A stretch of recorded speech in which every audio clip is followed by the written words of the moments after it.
নীলফামারী সদরের সুখধন গ্রাম। বাড়ির মালিক রঞ্জিত দাস। উঠানে মিলল দুটি গাঁজা গাছ, এর মধ্যে একটি বেশ বড় আকৃতির।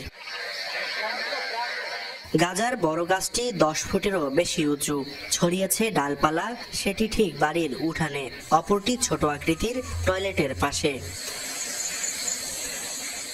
বুধবার মধ্যরাতে গোপন তথ্যের ভিত্তিতে বাড়িটিতে অভিযান চালায় যৌথ বাহিনী। বাড়ির মালিকের দাবি, গাছ দুটি চাষাবাদ করেননি তিনি। কিভাবে জন্মালো সে বিষয়েও জানা নেই বলে দাবি রঞ্জিত দাসের। এই গাছটা আমরা কোনোদিন পালিও নাই, আর আবাদও করিনি, আর জানিও নাই। গাছ শাক সবজি ফেলা ছিল, তার সঙ্গে আসছিল, পরে মানুষ চিনে, আমি তাতে ডাল ডুল ভাঙিও দিছি নষ্ট করার জন্যে। পরে বাড়ির বৌমা গিলে কয় যে কাটে না, খড়ি হবে, গাছটা মোটা হবে, এই জন্য আমি ওই গাছটা ভাঙিয়ে নিই। বসত ভিটায় গাজার গাছ দেখে বিস্মিত এলাকাবাসী। ঘটনার তদন্তের দাবি জানিয়েছেন তারা।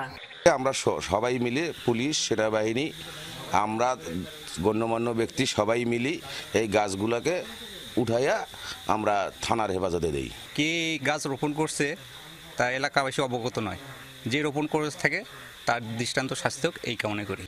পুলিশ বলছে গাজার গাছ দুটি জব্দ করা হয়েছে, তবে বাড়ির মালিক চাষের সাথে জড়িত কিনা তা তদন্তের পর জানা যাবে।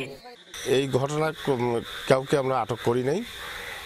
কে লাগাইছে এর নিশ্চয়তা এখন পর্যন্ত সঠিক তথ্য পাওয়া যায়নি, সেগুলো আমরা নজরদারি করতেছি।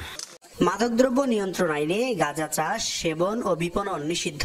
এতে বিভিন্ন মেয়াদে কারাদণ্ড সহ জরিমানার বিধান রয়েছে। আবু সাঈদ তুষার।